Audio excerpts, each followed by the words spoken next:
مخبل یو کتاب لیده د دیوبند یو عالم لیکلی دی وای زه صرف یوې مدرسې ته لاړم مدرسه مې بدل کړل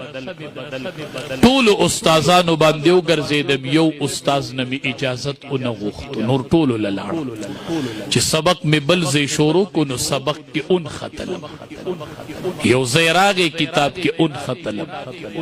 د طلبا کتاب کې بعضې ځای کې ونخلي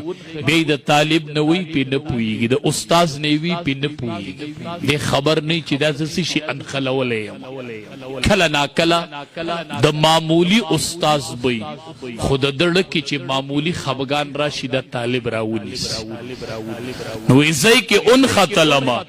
یو استاز نوام نه پوهېږم بل نوام نه پوهېږم طالب نوام نه پوهېږم نو ذهن ته مې خیال راغی نو خط مې راواغست قلم مې راواغست لیکل مې شروع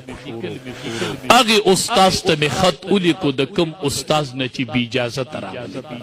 هغه ته مې خط کې ولیکل چې ته خفه نه شي ما ټولو اساتذو نه اجازت غوښتې خو تا نه مې نه وغوښتې دا د وخت د کمی په وجه وخت کم و تا له نوم درغلی که تا ړه کې لږه ګیله پیدا شوي نو ما معاف هغې استاز دلته قلم راواغست د خپل شاګرد د خط جواب لیکي ورته لیکي وي ښه د شاګرده چې خط دې راولې ته چې په ټولو استازانو وګرځېدې او زه دې پرېښودی وم ما ړه کې یوه مضبوطه ګیله وه هغه دا وه ما وی زه ډېر کمزوری یم ده ته زه استاز نه ښکارېدم ده زما نه ځکه تپوس نه دی کړی ړه کې مې ډېره ګیله وه ښه ده چې خط دې راولېږو هغه ګیله مې ختمه شوله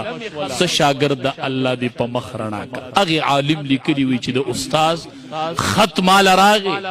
او ما د استاز خط پړو کو کتاب میں اوکتو خود بخود زه په هغه ځای باندې پوه شم دا استاز زړه کې لږه ګیله راغلې و ما ته خرن جوړ شو د بخاري فضلاو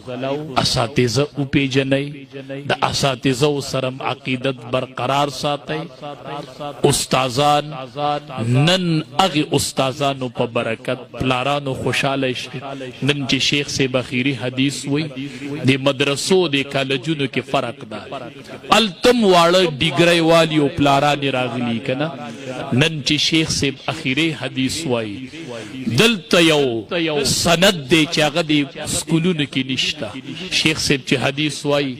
دې ته به ووایي زما استاز فلانې د هغه استاز فلان عن فلان عن فلان عن فلان